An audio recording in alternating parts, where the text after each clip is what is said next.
My name is Don Zentera. We are in the control room of Inner Ear Studio in Arlington, Virginia. Getting started in recording was kind of an ongoing process. I was in my basement for a long while, on the side porch of our home, in the basement of the house we rented actually before I got married. But we're here now, and this is sort of like the commercial facility version of the Inner Ear Studio.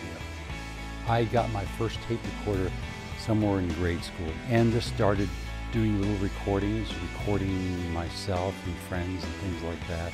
I hung around a lot of people who knew about electronics and how to build things, and we used to go around on trash day and pick up the stuff, that old Magnavoxes that people threw out that wouldn't work, and they would turn them into guitar amplifiers, and I'd be amazed. How'd you do that? How'd you wire it up?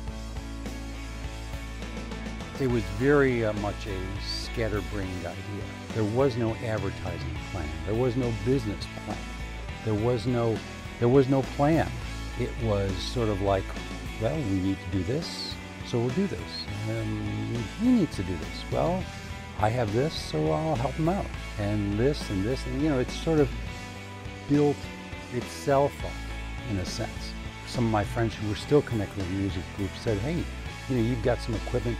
We're playing in such and such place this night, come record us. And one of the first things I did that was more on the professional scale, if you can call it that, was I recorded a friend of mine's band at the AU Tavern, I think it was, and the Slicky Boards were playing that night too. And I remember Kim Kane came over and said, hey, you're recording them, you mind recording us too? And so I did. And that leads to one thing and another. They just happened to be, and my friend's band was too, in the leading edge of music at the time. I didn't know this.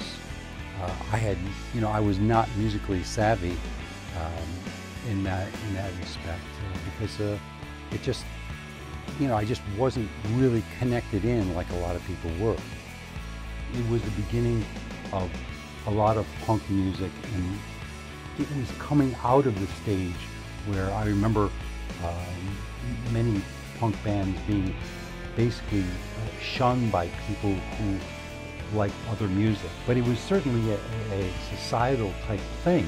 You were a punk or you were not a punk. And a lot of it was the fact that your friends came through the studio and they had a record done. And I guess from what I could glean from these people, we understood what they wanted. And my philosophy at the time was very much in line, I think, with theirs. If they had something artistic to bring in, I wanted to present it. I wanted it to come across exactly as it was. And I think that resonated with a lot of them. And that worked.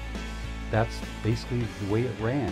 I just happened to record people who were sort of on the edge of music at the time, and that's it. It's not like something that I set out to do where, I'm gonna, we're creating art here, we've got to be on the cutting edge of music.